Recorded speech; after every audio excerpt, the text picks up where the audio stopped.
各位傳媒朋友， Friends of the media, good afternoon. Now we invite the officials to let us take a photograph.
Thank you. Please look to the left.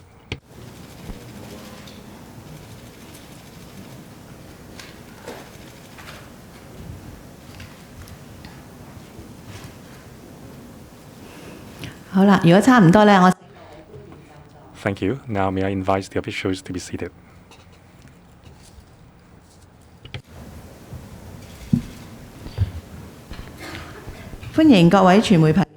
Welcome, media friends, to the press conference on Hong Kong's Climate Action Plan 2050, as mentioned in the Policy Address 2021, as well as the environmental measures. Because of the epidemic, please maintain social distancing. Today we have Mr. Wong Kam Seng, Secretary for the Environment, Under-Secretary for the Environment, Mr. Che Chin Wan, Mr. Liu Jianshen, Under-Secretary for Development, Mr. Joseph Chan, Under-Secretary for Financial Services and the Treasury, Ms. Rosanna Law, Commissioner for Transport, Ms. Alice Pang, Director of Drainage Services, Mr. Poon Kwok Raymond Poon, Acting Director of EMS, Mrs. Millie Ng, Deputy Secretary for the Environment, and Ms. Sandy Song, Assistant Director of the Hong Kong Observatory. Mr. Wong will first present to us the Hong Kong's Climate Action Plan 2050 in Cantonese, and then we will open the floor for questions. Mr. Wong, please. Good afternoon, media friends. Climate change is something affecting the entire globe. All countries are stepping up their responses against climate change. We are seeing more and more extreme weather affecting the globe, including Hong Kong. The government has stepped up publicity in this regard. We have published API on the radio and television on the extreme weathers brought about by climate change, including super typhoons, rising sea levels, extreme heat, including heat nights and heat days, as well as other extreme weather.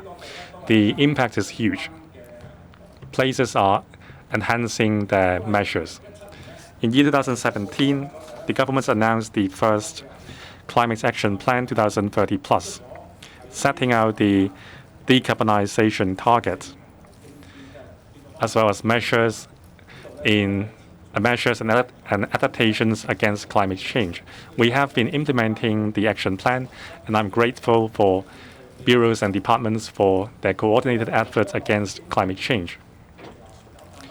In terms of decarbonization, we have reached carbon emission peak. In year 2014, the per capita carbon emissions level was 6.2 tons. In year 2020, the per capita carbon emission has been reduced to 4.5 tons. We will continue to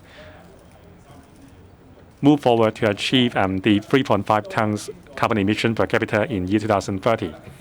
In the past few years, or rather every 5 years, we would review our progress. Last year, President Xi Jinping announced that the country would strive to achieve carbon emission peak before 2030 and achieve carbon neutrality before year 2060. In Hong Kong, the government has always attached importance to measures dealing with climate change. Earlier on, we have invited the Council for Sustainable Development to conduct a public consultation on decarbonization strategy. I'm grateful for the members' work. Towards the end of last November, we have received the suggestions on the long-term decarbonization strategy. In her previous policy address, the Chief Executive announced that Hong Kong would strive to achieve carbon neutrality before year 2050. Compared with comparable economies in Asia, our target is even more aggressive. In the first half of this year, we have released 3 blueprints. Now, for carbon emission in Hong Kong, the biggest emitter is electricity generation, transport, and waste. That's why we are cutting waste at source as well as reducing carbon emission. We have the on EV, we have the roadmap on popularization of electric vehicles as well as the Clean Air Plan for Hong Kong 2035. We would improve Hong Kong's air quality as well as striving to achieve the targets of carbon neutrality. These roadmaps have set a solid foundation for our work. In this policy address, the Chief Executive further announced further vigorous policy targets and actions. Today, I'm pleased to announce the Hong Kong's Climate Action Plan 2050. It is a very comprehensive roadmap. I thank different departments and bureaus for their work, their contribution in this action plan. It consists of 60 pages with Chinese and English version. There is also a pamphlet highlighting the contents of our Climate Action Plan 2050. These include the reviewing our previous work in terms of decarbonization, adjusting and adaptation and mitigation towards climate change, as well as the major challenges that we are facing. Allow me to highlight a few points for you. First, in terms of decarbonization, adaptation, and mitigation, we attach equal importance. We have reviewed our work in these 3 regards. After the Super Typhoon Mangkhut and Hato, we have conducted reviews to enhance the capability of our infrastructure to deal with climate change. Our new target is to achieve carbon neutrality before 2050. That's why we have put more focus on the deepened work on decarbonization. The Climate Action Plan sets out our further measures on achieving decarbonization internally and externally. For these strategies, we have 5 directions.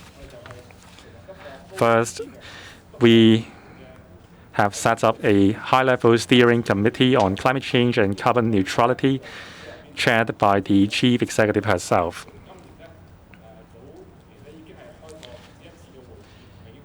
The committee has met more than once in this year in preparation for this climate action plan. The committee will continue operation and supervision of the implementation of the climate action plan. If necessary, there would be updates. The second point is climate budget. We need resources to mitigate climate change. The government has announced that in the coming 15 to 20 years, we will allocate $240 billion to combat climate change, including decarbonization and infrastructure enhancement. Thirdly, the new office of climate change and carbon neutrality would be established to coordinate. Number 4, we are going to establish a dedicated committee engaging different stakeholders so that we can put our thoughts together so we can do a better job with combating climate change. We'll include participation by young people. Number 5, public engagement. We need to engage different sectors and, in fact, the entire public in this effort. And, of course, the government will work together as well. And we are going to promote a low-carbon lifestyle among different sectors. The 40 partners in the last action plan will be stepped up to become partnership in carbon neutrality. We're going to invite major enterprises in Hong Kong to take part. In the last partnership program, we focused on energy saving in buildings. This time around, we are going to do a deeper and wider job, and we're going to include green transport and also waste reduction. Under these 5 strategies, we are going to target 4 different aspects in terms of decarbonization. 1, net zero electricity generation. 2, energy saving and green buildings. 3, green transport. And 4, waste reduction. These 4 strategies will focus on the 3 carbon sources in Hong Kong, namely electricity generation, transport, and waste. I will go into details of these 4 strategies in a moment. But these 4 strategies, targeting the 3 largest sources of carbon emissions, will achieve the purpose of having neutrality in 2050 plus a midterm target. As stated in the PA, by 2035, carbon emissions in Hong Kong should be reduced by 50% as based on the 2005 level. In other words, we are taking step-by-step strategies in order to achieve the final target. And many of the measures under the 4 strategies will help us achieve the midterm target of 2035. Because in terms of green transport and waste reduction, we'll be able to achieve certain targets in 2035. I'd like to emphasize that we need to involve the entire public in combating climate change so that we can achieve the target of 0 carbon emissions. About these 4 strategies, let me talk more about them. First of all, net zero electricity generation. We'll focus on renewable energy. We will be trying to do more. As stated in the PA, by 2035, the share of renewable energy in the fuel mix for electricity generation will be enhanced by 7.5% to 10%, and then to 15% subsequently. We're going to use wind energy. We have sought an understanding with relevant stakeholders, and we can see that throughout the world, wind generation is cost-effective. Therefore, if we can enhance wind generation to 3.5% to 4%, that would be good. And also in terms of waste to energy facilities, we will be increasing that to 3% to 4%. And we'll also be subsidizing solar energy in different ways, and we believe we can achieve 1 to 2%, and that would be set upon the basis of 7.5% to 10%. Next, energy saving and green buildings. That is important. We are going to include commercial and residential buildings, and we have set targets for them. By 2035, we hope that in terms of commercial buildings, we can reduce the energy consumption by 15 to 20%, and then that would be doubled in subsequent years. And for residential buildings, the target is 20 to 25%. Again, that would also be increased in future. As I was saying, major enterprises would be our carbon neutrality partners. We'll be promoting the effort amongst them. We hope that we can achieve even higher targets. The government is going to also act by example. We are going to reduce energy consumption by 6%. We are also going to appeal to the public that we should all reduce energy consumption at home. Of course, there will be a cost for doing so.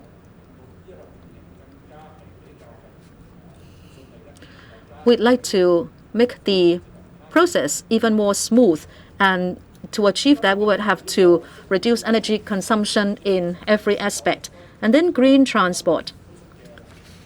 As I said, we will be moving ahead with the times.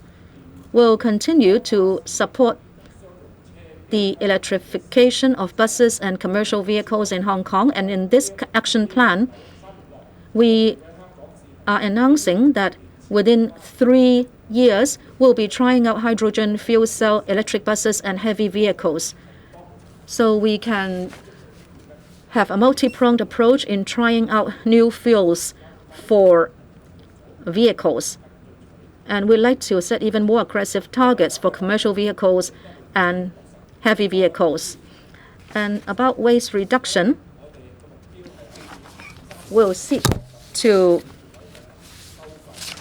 put in place the waste blueprint for Hong Kong 2035. As we said in the policy address, we are going to do more with recycling in the communities. The FEHD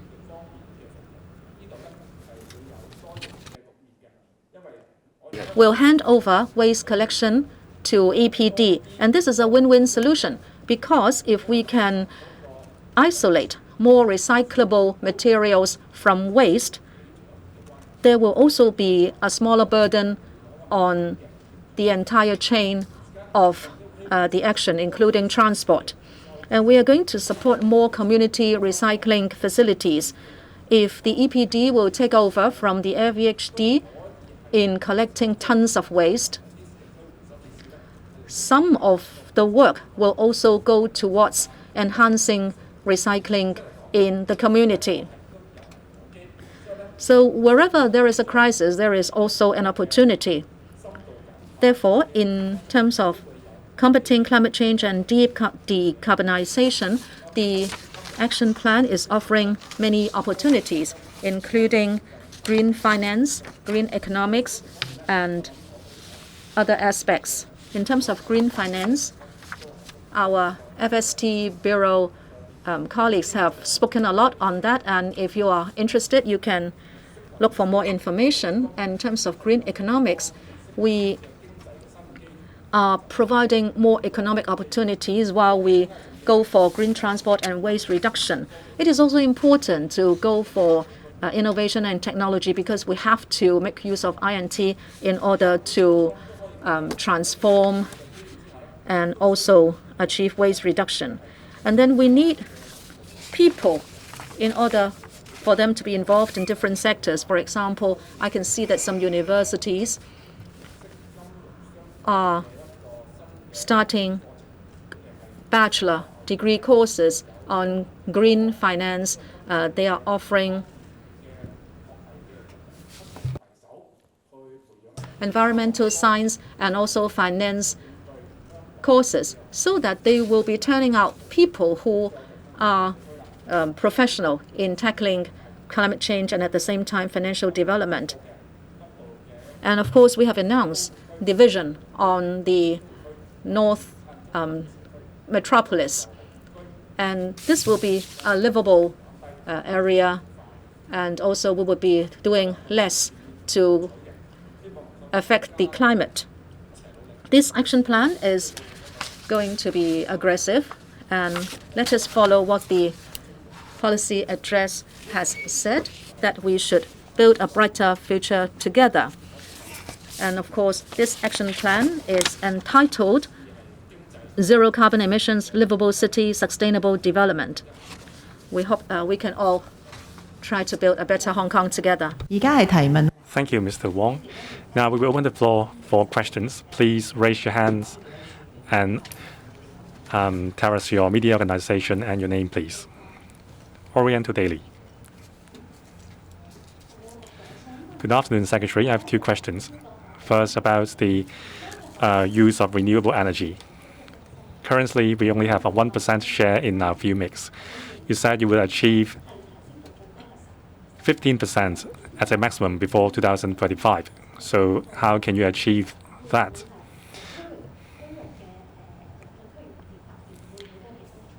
Well, would you consider introducing regional electricity? Now, about the observatory. This morning, we had the amber rainstorm hoisted. People still need to go to work and study. However, we all felt that it shouldn't be just amber rainstorm. And there was also an accident with a worker falling to her death from a scaffolding. Did the Hong Kong Observatory make a mistake? And would you apologize to the victim? Two questions.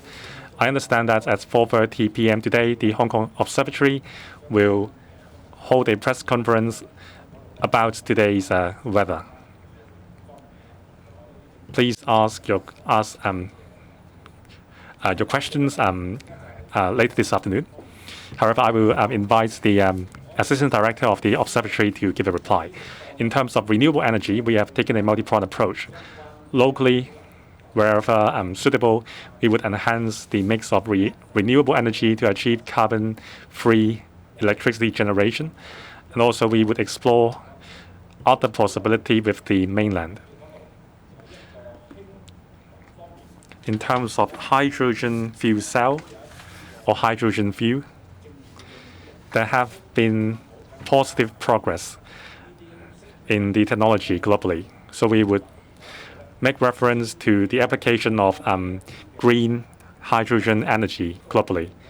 We have entered into partnership with private companies to test out the efficiency of hydrogen energy. So there will be a multi-pronged approach.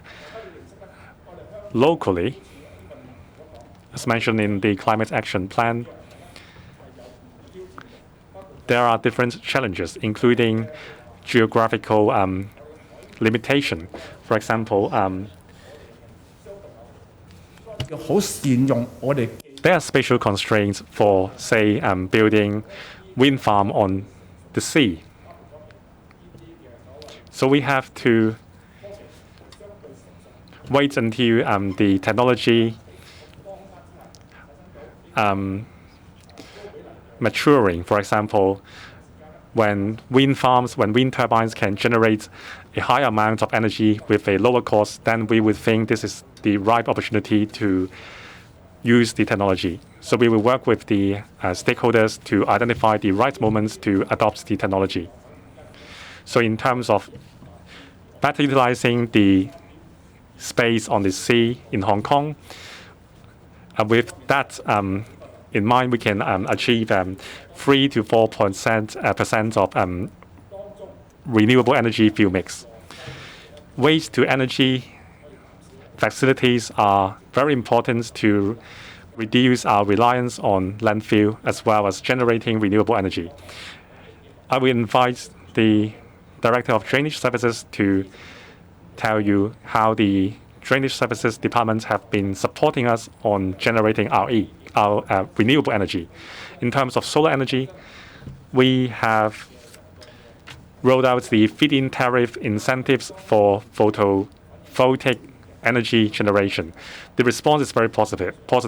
I will invite the Under Secretary, Mr. Jie, to talk about our collaboration with the Development Bureau to encourage installation of photovoltaic panels in private space by removing red tapes. For example, at outdoor car park, we would look into the possibility of building a shelter with photovoltaic panels on top. So I would invite the Drainage Services Department and then the Undersecretary of Development. This morning, rain was heavy and we issued the black rainstorm warning. For more details, there will be a press conference held by the Hong Kong Observatory at 4:30 p.m. today. This morning, we have recorded the second black rainstorm warning in October ever. Previously, we had the black rainstorm warning in October back in 2016 relating to a typhoon. With climate change and extreme weather more frequent, we will have more heavy rainstorm with higher intensity. That's why we need a concerted effort to decarbonize globally to combat climate change. Sorry, the speaker is not coming through. For details about this rainstorm, as mentioned by Sandy, there will be a press conference at 4:30 p.m. today. So let's focus on the topic of climate change. Director of Drainage Services. To tackle climate change, the DSD has carried out a lot of work in terms of decarbonization. We have a wide range of RE, including waste to energy, solar energy, hydropower, and so on. We generate some 28 million kilowatts hours of renewable energy, equivalent to 1 year's energy consumption by 8,503 person household. The DSD will spend over efforts in developing RE, including installing or using floating photovoltaic panels on rivers. We will also consider installing hydraulic turbine at sewage treatment plants to generate hydropower. We will also use the most advanced type of photovoltaic panels, as well as working with the environmental protection departments to use food waste, sewage, sludge, anaerobic co-digestion technology. We expect that we can enhance RE production by 70% in the coming time. RE is being used in NDAs as well as the urban area. It includes the Northern Metropolis as announced in the policy address, as well as the KYC artificial island. We will make use of every opportunity to use RE. For existing sites like reservoirs, we have two pilot schemes. There are, as the Plover Cove Reservoir and the Shekpik Reservoir, we have installed floating photovoltaic panels. We would like to expand the scheme in order to generate more renewable energy. So the Secretary mentioned the possibility of installing photovoltaic panels at outdoor car parks or idling sites. We will work with the Environment Bureau in terms of these measures. In terms of waste to energy transformation, as the future KYC artificial island and the new territories north towns, we will make the best use of space to create renewable energy and turn waste to energy. For new buildings, we will increase investments to adopt to make use of renewable energy as the designing stage.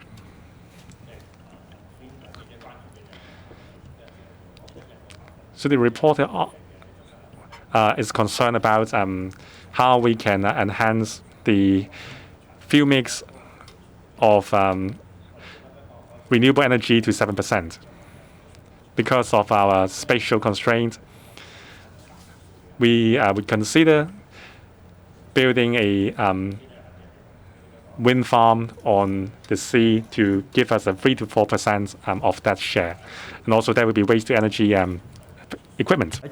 As you know, we are going to build more waste to energy facilities, including the recollection of food waste. As you know, we are going to build a food waste sewage sludge anaerobic co-digestion.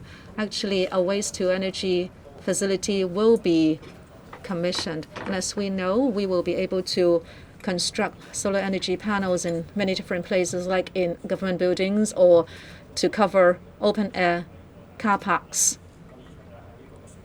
and also our reservoirs.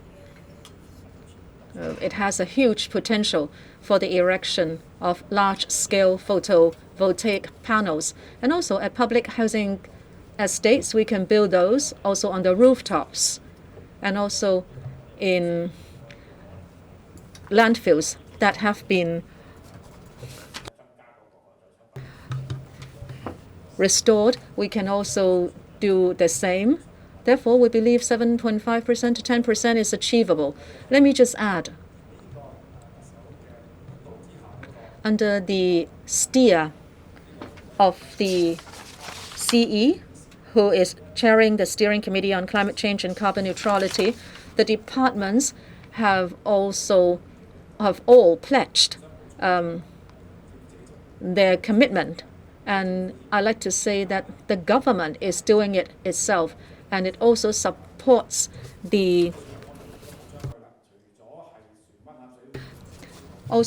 supporting the public in taking forward the feed-in tariff effort. And also at the reservoirs, you will be able to see a floating solar energy facility. Next one.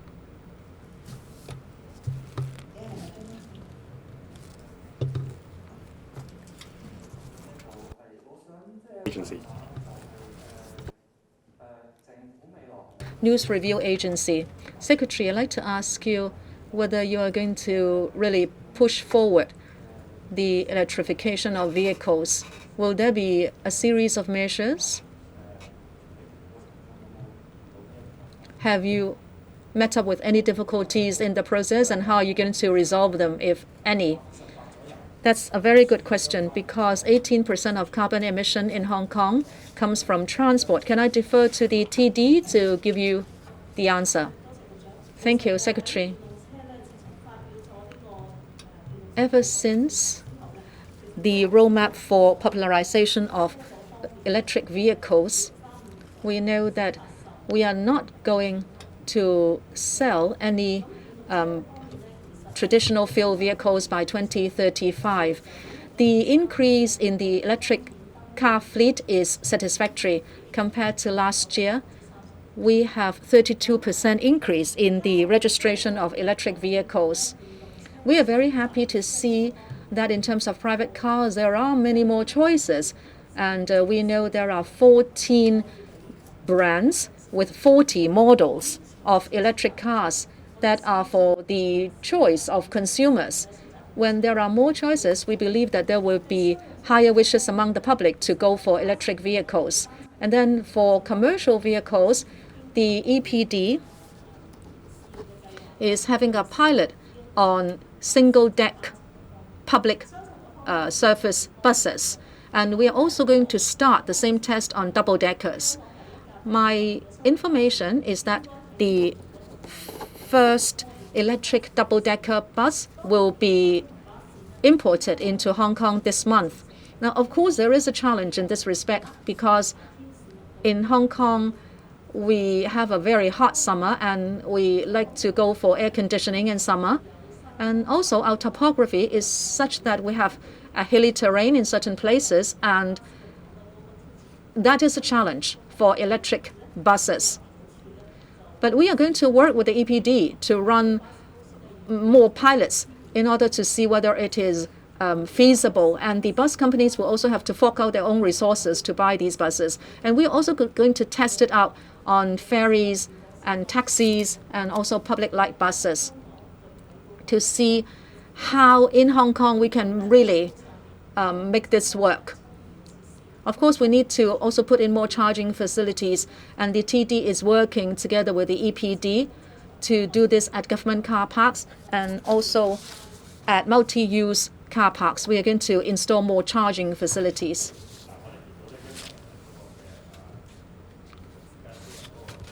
we know that there are now more brands and models of electric vehicles available. And we see that some models are now more affordable. Therefore, there is a much bigger sale. And therefore, in the first half year in 2025, 1 in every 5 vehicles sold is a vehicle that is run on electricity. And this is actually a pioneer in Asia, and also we are ranking among the top-notch in the world. But in terms of complementary facilities, and what is most important is charging facility. As the TD said, at government car parks, we are going to install charging facilities. But in fact, what is more needed is that people should be able to get recharged, their vehicles to get recharged at home. Therefore, you must have heard this 2 billion worth of EV charging at home subsidy scheme to help housing estates retrofit charging facilities for vehicles. The response is hugely enthusiastic. Our plan was to support 60,000 car parks, but we have received 100,000 applications. In 2011, we required new buildings to provide the basic facility for charging facilities if they want to have any exemption in terms of area from the government. And we believe in 3 years, 50% of all housing estate car parks should be equipped with vehicle charging facilities. One more point. We know that the electric private car market is maturing, but with regard to heavy vehicles, the technology is developing much slower. We will be running pilots with bus companies, but we are not going to lose sight of the development of other technology.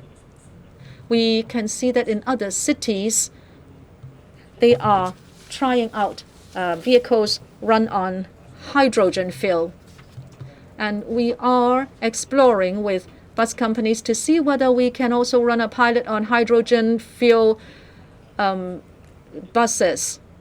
And if the technology of electricity buses is developing slow, can we go for other energy? And again, within 3 years, we hope we can have a pilot on buses run on hydrogen. Therefore, we are making every effort to promote new energy vehicles. And we hope that by 2050, there will be net zero electricity generation. Next, Hong Kong Economic Journal. Good afternoon. I'd like to ask about renewable energy. You said that you would explore other possibilities with the mainland. Would that include the buying of nuclear energy or electricity from the mainland?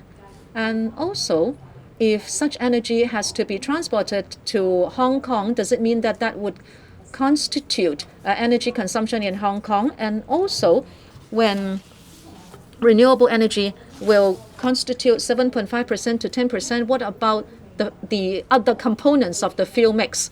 And also, will there be an impact on electricity charges? Would that be affordable to the public? And also, the observatory, as you know, we have more and more extreme weather.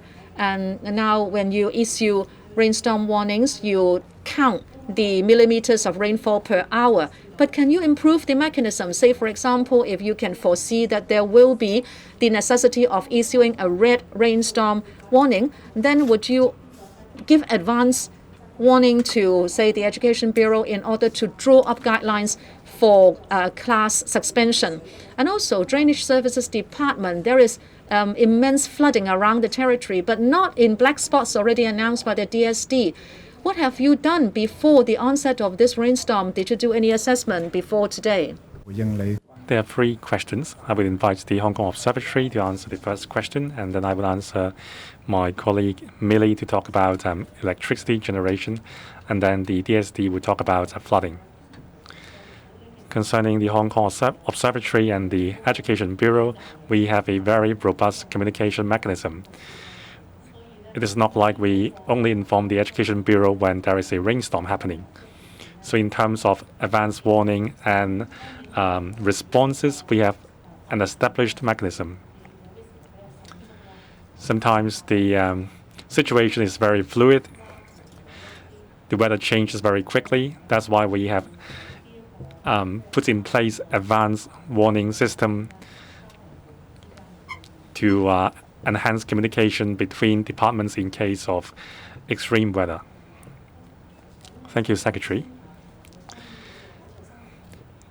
The reporter asked about the collaboration with the mainland counterparts in terms of renewable energy. Because of our geographical constraint, there are some challenges to generate renewable energy by ourselves. Like other places in the world, if we want to increase the share of renewable energy or carbon-free energy in our fuel mix, we have to work with our neighbors. So in our climate action plan, we have identified, we will explore the possibility of collaboration with other places. GBA is our neighbor. That's why we will explore collaboration possibility with them.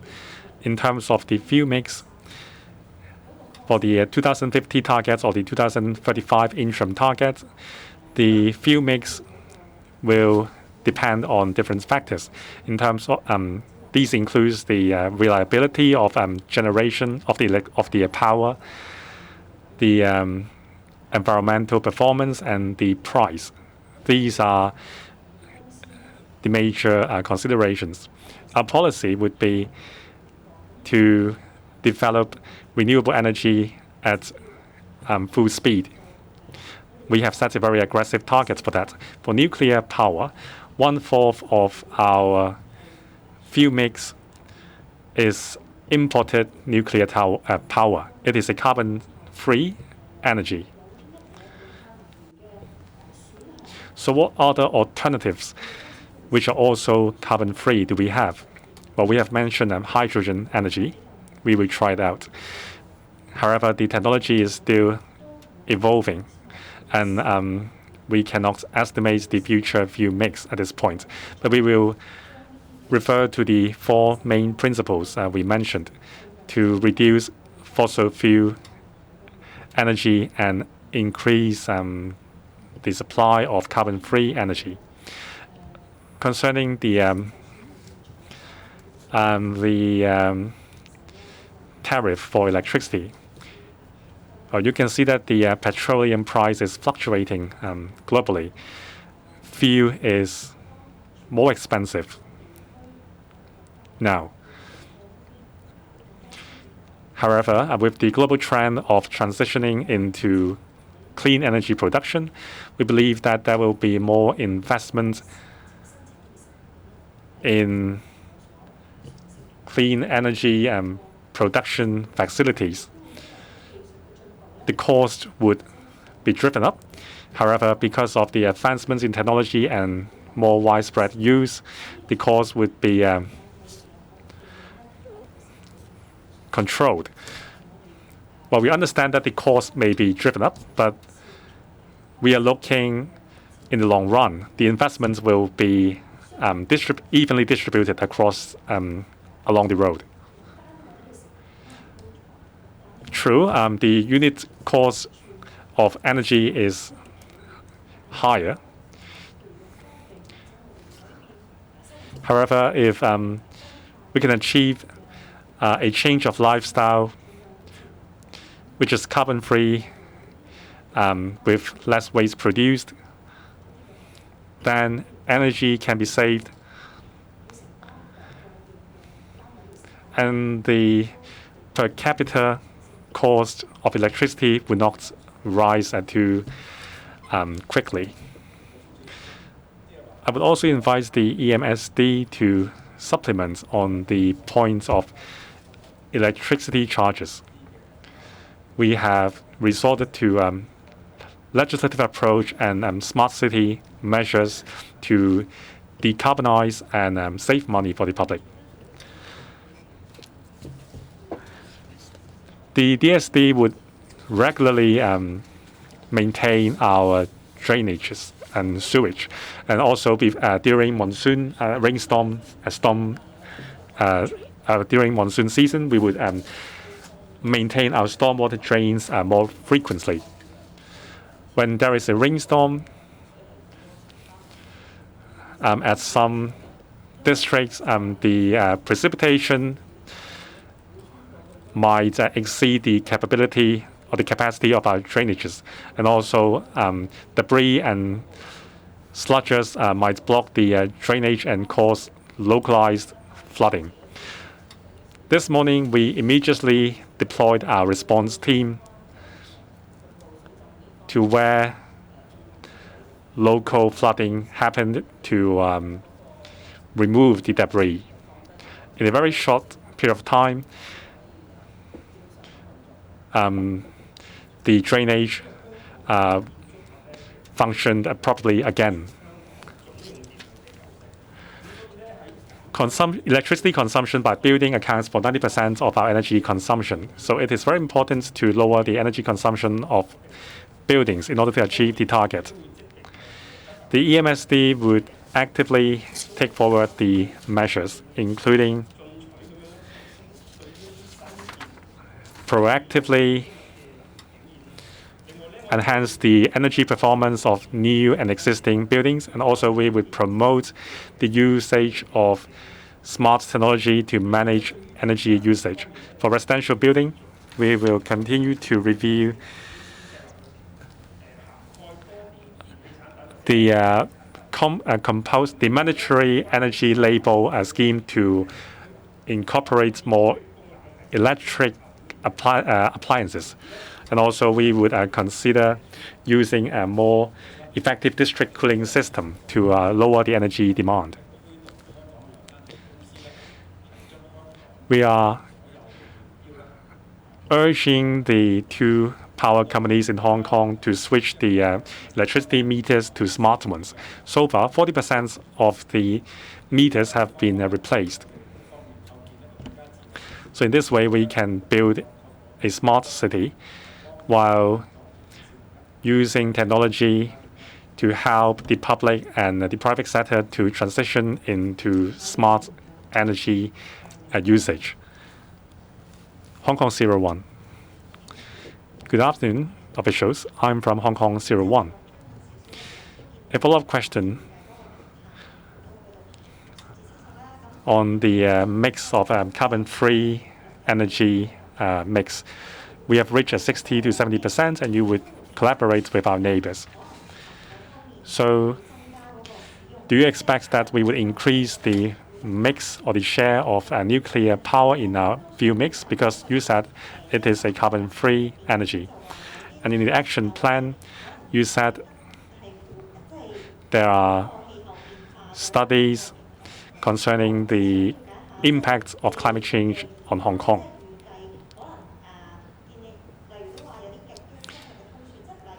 So you said there would be forecasts on extreme typhoons. So can you share the findings with us?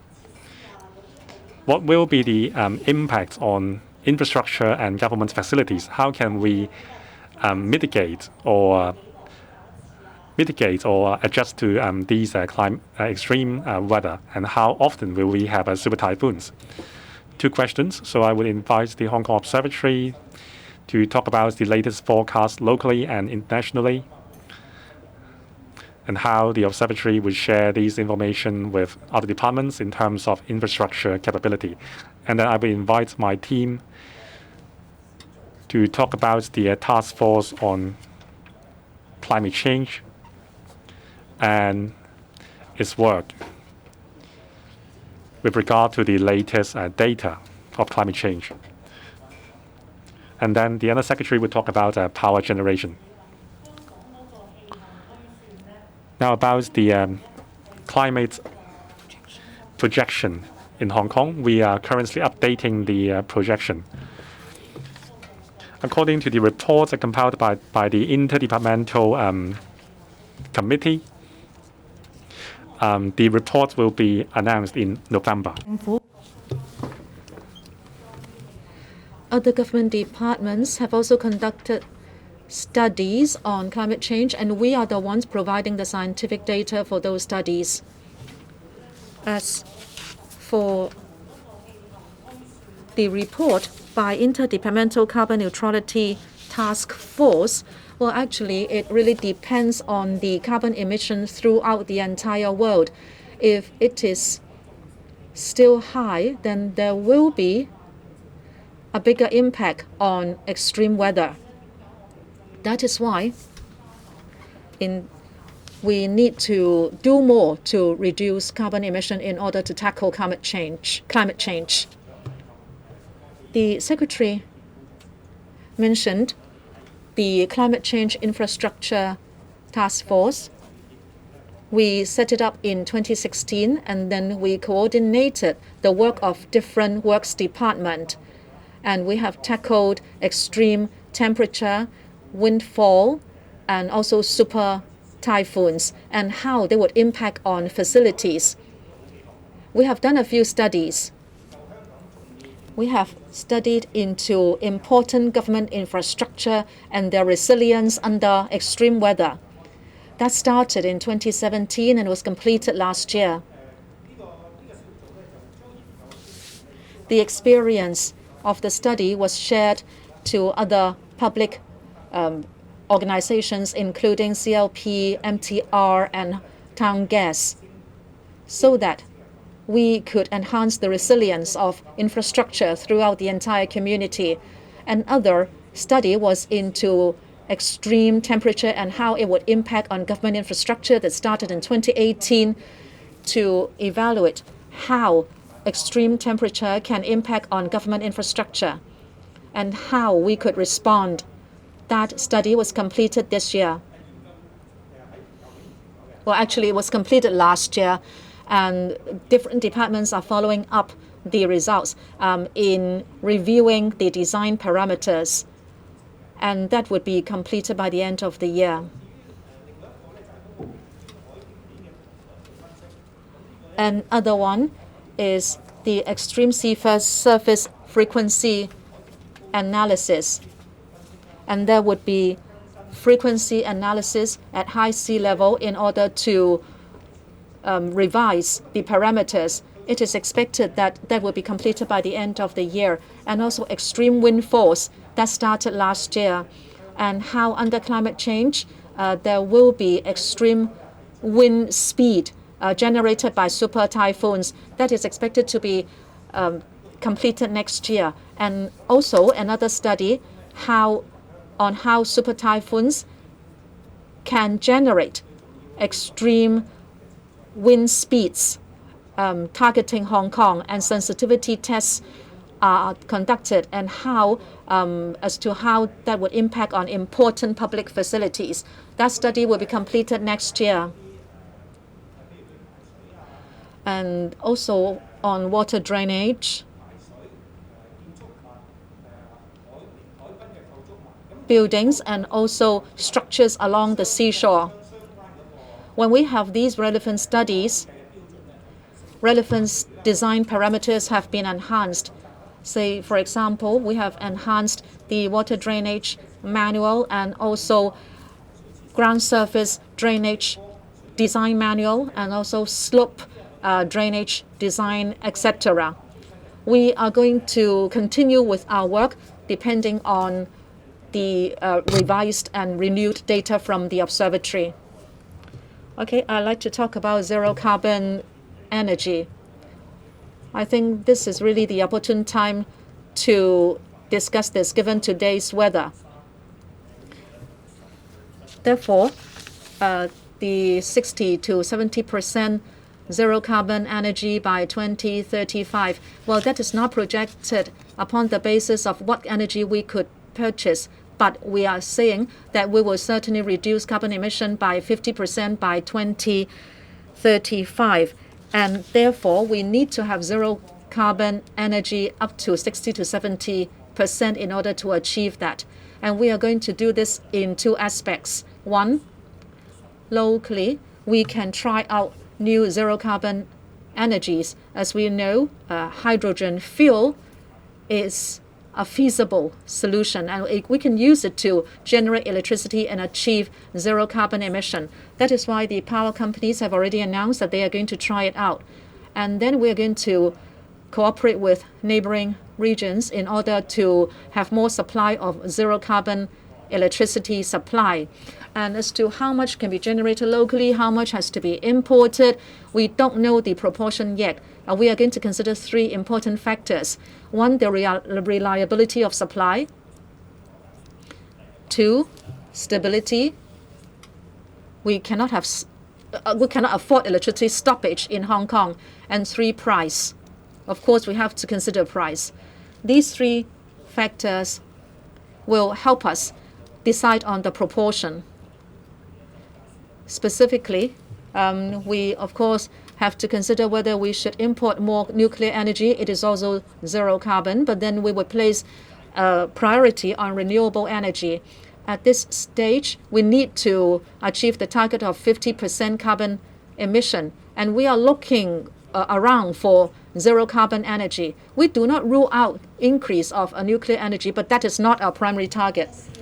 SCMP, next question.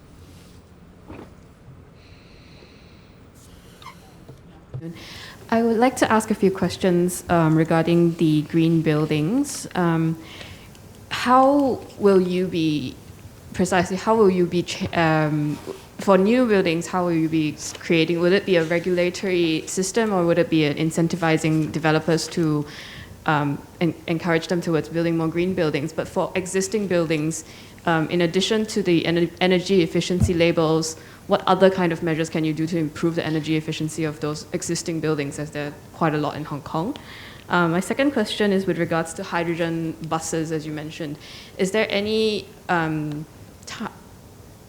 do you know where you will be importing the buses from at the moment? And if you're using hydrogen, will it be green or blue hydrogen? And that question also goes towards the fuel mix. You mentioned that the power companies are already testing out, will be testing out hydrogen. Will it be blue or green hydrogen? And where will the hydrogen be coming from? My third question is with regards to the climate office. Can you explain a little bit about the composition of the office? Which departments will be involved in that, and what will be the ranking of the director of that? Will it be led by the Secretary for Environment? How do you ensure that it has enough regulatory power to be able to actually get things done? And for the Northern Metropolis, you've mentioned earlier that the government has mentioned earlier that it will be buying back land for conservation of the wetlands. Can you talk a little bit about whether you're going to be resuming projects that have already been planned, for example, in Nam San Wai and Fong Lok Wai? Yes, thank you. Okay, there are 4 questions in total. I would like to invite my colleague Millie on the hydrogen bus related questions. And then I would like to invite Development Bureau and EMSD to answer your questions about new buildings and existing buildings, energy saving and green building related issues.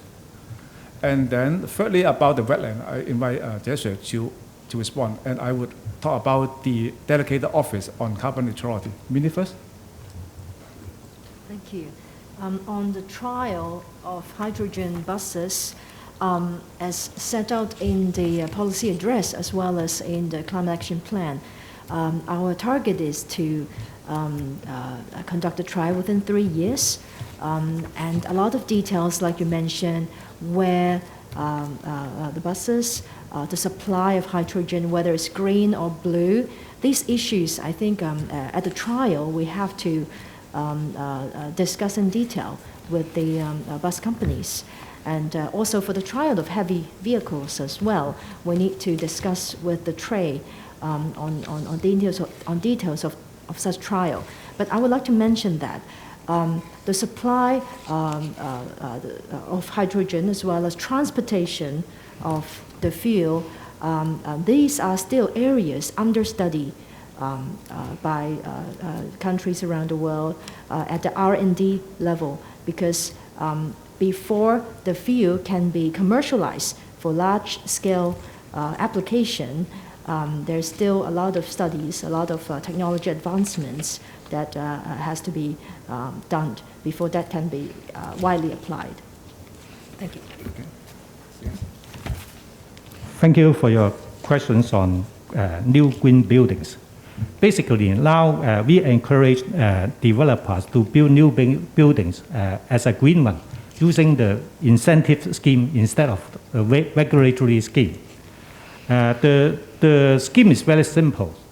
If the new building can achieve certain level of BEAM Plus certification, that is a green building certification, then it will get some GFA concessions.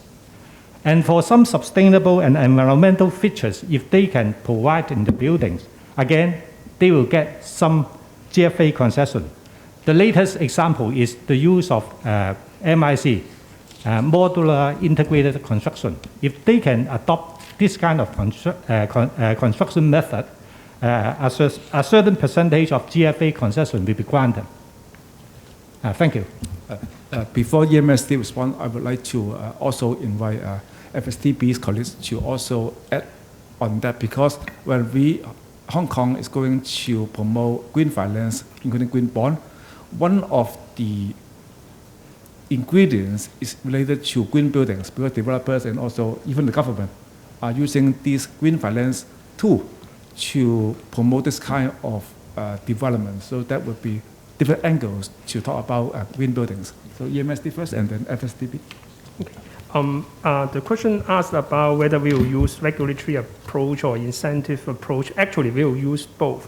For the regulatory approach, we are looking after the Building Energy Efficiency Ordinance, and we will work closely with different stakeholders to explore whether we can add some high energy use buildings under the ordinance. For example, data centers, hotels, etc. And for existing buildings, currently, the ordinance requires buildings to conduct energy audit every 10 years. And we are exploring to make it more frequent, say 5 years. And after the audit, when there are some recommendations, energy management opportunities, we will also see whether we can mandate some building owners to carry out these energy management opportunities so as to improve the performance of the buildings. Okay, FSTB. Thank you, Secretary. As Secretary mentioned, at the moment for the government green bond issued, we actually allocated the resources to different projects which have environmental benefits among different 4 categories. And one of the categories is actually energy efficiency and energy saving. So in that aspect, certain public works which have impact on energy saving and energy efficiency will be covered and financed through that route. And I would also like to take this opportunity to share with you that in terms of the government green bond program, since it was established as a program, we already have issued 2 tranches respectively in May 2019 and also in February 2021 with a combined total of $3.5 billion US. And we are talking about oversubscription, and these 2 tranches were very well received by the global investors. We do plan to issue more green bonds for 5 years periods from fiscal year of 2021 to 2022. From this fiscal year onwards for 5 years, we expect to issue another 175.5 billion Hong Kong dollars worth of green bonds, so that we can also have a larger variety of different project type in terms of currencies and distribution channel.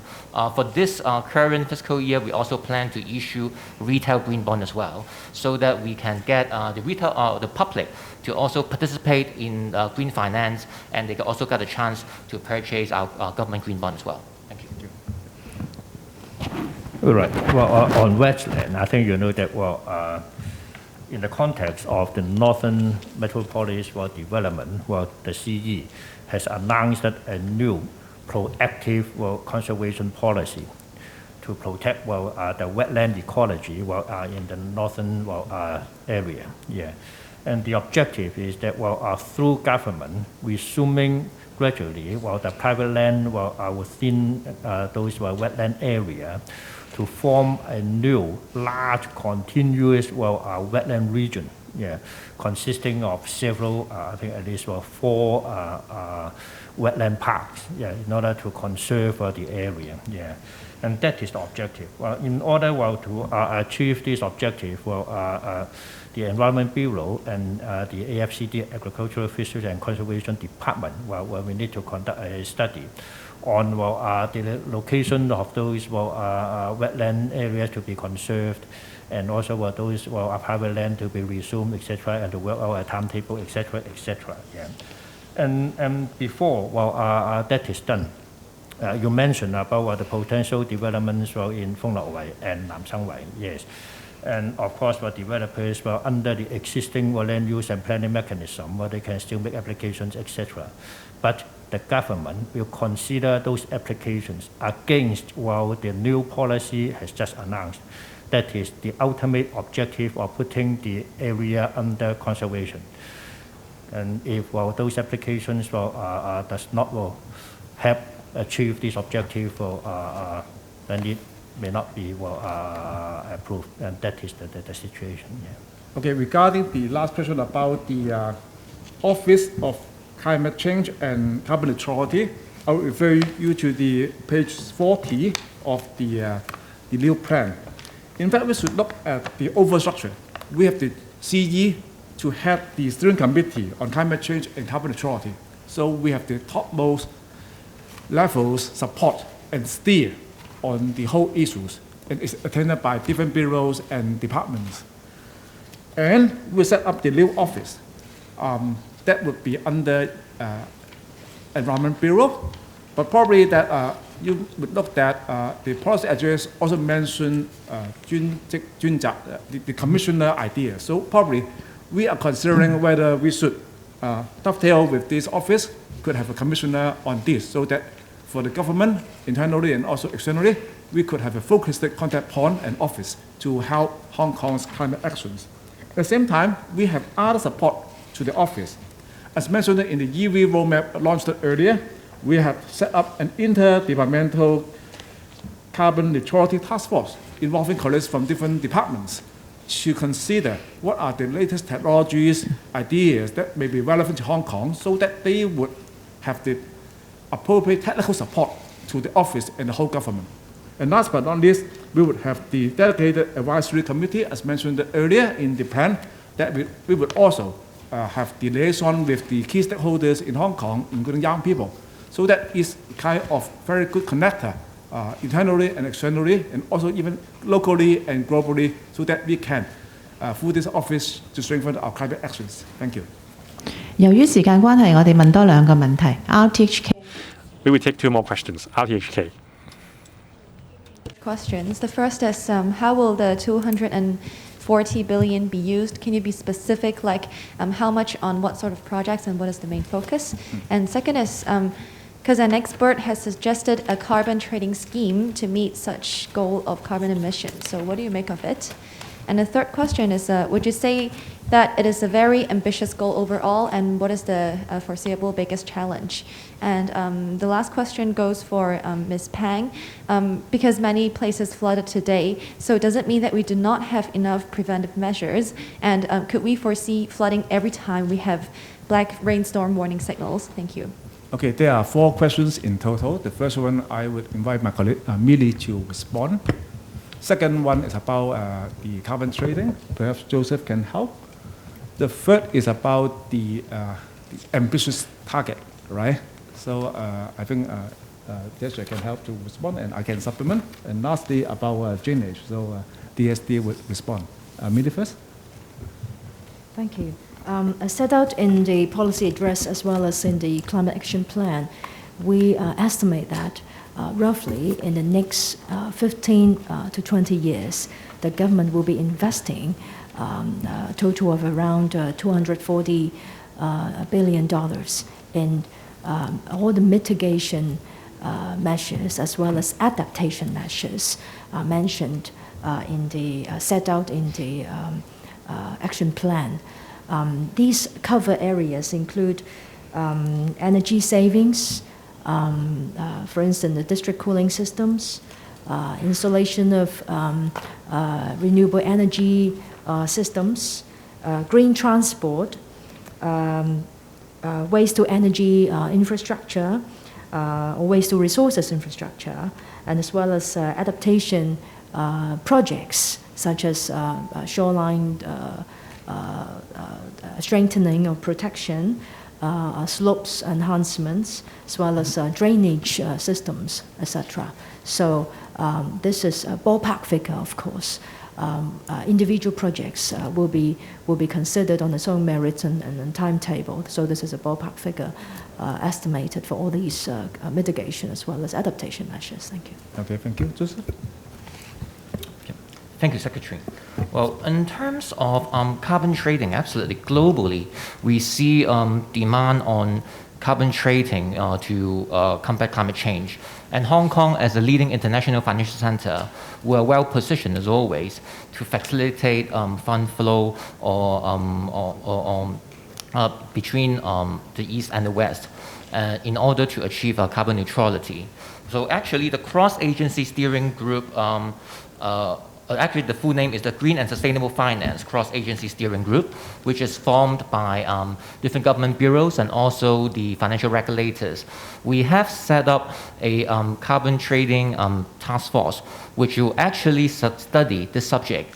And specifically, it will assess the possibility for Hong Kong to develop as a regional hub for carbon trading, and also to strengthen the cooperation within Greater Bay Area, as well as to explore the opportunities, be that with the mainland and also internationally, about different types of carbon trading markets. We expect that report to be completed in December this year. Okay, may I invite DSD to respond to the journalist question first before we respond? Yes. In combating the extreme weather, actually, DSD in recent years have strengthened our monitoring system. We have with the technological advancement, we have continuously strengthening the application of technology in the smart management of our drainage system. We will monitor the water levels of major rivers and channels and could have the real-time data sent to us for monitoring the critical situation. We have more than 140 locations which we can collect those tidal levels and water levels such that we can have a real-time monitoring of the overall situations of how the climate changes and also the flooding situations. But as mentioned this morning, part of the reasons for those local flooding incidents is because of the heavy rainfall during a short period of time, and also because of the blockage of maybe the roadside gullies. So we will have a further investigation after this incident to see what we can improve in local locations. So we will have some more improvement works, also review what has been happening this morning. Thank you. Okay. Well, on whether our targets are too ambitious, well, I have to say that, well, it's challenging for Hong Kong. Yeah. However, if you consider, well, the possible implications of climate change, I think, well, we can feel that well today. And if we look back, well, on the Typhoon Mangkhut, etc., yeah, that is something, well, we must, well, reduce, well, our carbon, well, to achieve carbon neutrality, well, as soon as possible. That is I think something we must do, and therefore, well, first, well, we set up a target, well, to reduce our carbon emission by half by year 2035. Yeah, as well, the Secretary has said, well, in the beginning, well, under our previous, well, plan, well, to achieve carbon reduction by 26 to 36% by year 2030. Well, we are now well on track, and therefore, well, that is something, well, we demonstrated to be, well, workable in Hong Kong, and therefore we believe we're setting another target, well, to reduce it by half by 2035 should not be an impossible task. And I've explained that by the by year 2050, we have to achieve carbon neutrality together with other countries or other places in the world. At the end of the day, Hong Kong is an international city of China. We are obliged to do that. Yeah.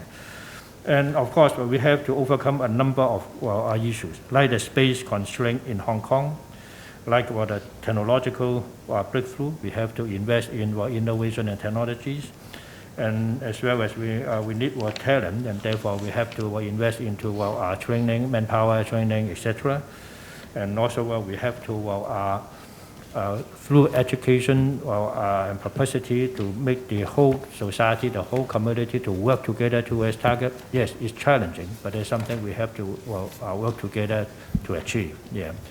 And the last concern is about cost. Will it be too costly? Actually, what Millie has briefly mentioned. Yes, we look at the electricity production cost, and I think people expect that it will increase. However, at the same time, we can reduce our energy consumption, our electricity demand through energy saving. Like the LED lamps, if you change your lamp to LED, you can save over 90% of the energy consumption. If we switch to, say, a refrigerator, air conditioner with what we call inverter technology, it can reduce our electricity consumption by 30% to by half. Yeah. And therefore, through energy conservation, you can reduce our electricity bill, even if the unit production price of the electricity may have gone up. Yeah. And therefore, there are ways, there are different methods to contain the impact of electricity fee increase. Yeah. I would like to supplement that. Your question is good. We have to do that, and there are various challenges as detailed in the updated climate action plan. One thing that I would like to emphasize is that decarbonization must be done by the government, by all the trades, and also everyone in town. So that's why we produced this logo. Is the carbon neutral at Hong Kong. That is to get everyone in town to work together. As mentioned earlier, the government set our green energy target is the all government bureaus work together to improve the energy performance within the government. 5 years, 6%. Okay, they can support renewable energy. They can also save electricity. And that new green energy target covers not only buildings as in the past, but also cover infrastructure. And not only about electricity, but also all types of energy consumption. So the government would like to be a leader to demonstrate that we are committed to combating climate change. At the same time, as mentioned earlier, we are going to transform the previous 40 partnership to the carbon neutrality partnership. The previous 40 partnerships means target, timeline, transparency together. We ask all the big developers in town and also big corporations to set a target equivalent or similar to what the government did in the past 5 years. The collective target was on par with that of the government. That means about 5% electricity saving within 5 years.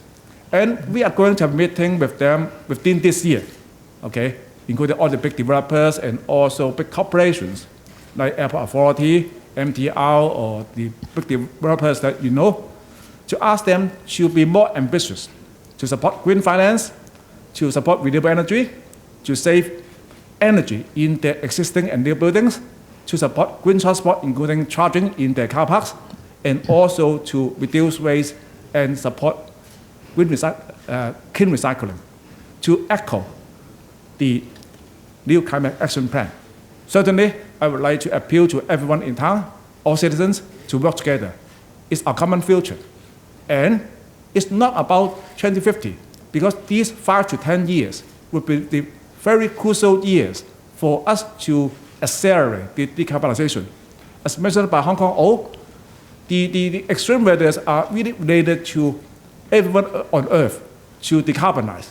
The sooner, the quicker we can decarbonize, the less impact the extreme weathers would affect us.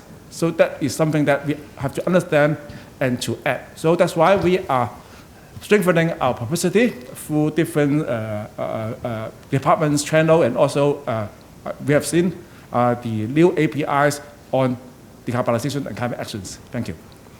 最後一條問題，唔該問題精簡一啲。The last question, please be brief. Now TV. Good afternoon, I'm from Now TV. According to the Climate Action Plan, you said you would like to reduce energy consumption by commercial buildings. So besides energy saving, would you change the way you calculate electricity consumption, for example, for non-residential buildings? And you said you would like to introduce carbon-free energy from the GBA. However, there is an electricity quota in the Guangdong area lately. You said you would refer to the you would consider the reliability of power supply. So how can we be sure that there will be stable electricity supply from the mainland in the future? You said you would also consider nuclear power purchase. So would you consider producing nuclear power in Hong Kong? And for Mr. Wong Kam Shing, on your Instagram account, there has been a Taiwan flag on your post. So you said you were being hacked. So have you called the police? Millie,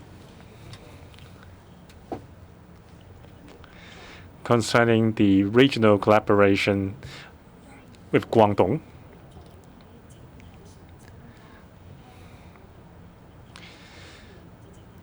Well, we are looking to enhance the production of renewable energy in the GBA to Hong Kong. So we have to work that out with our neighboring cities. A lot of discussion is required concerning reducing energy usage by commercial buildings or non-residential buildings. I will invite the director for EMS.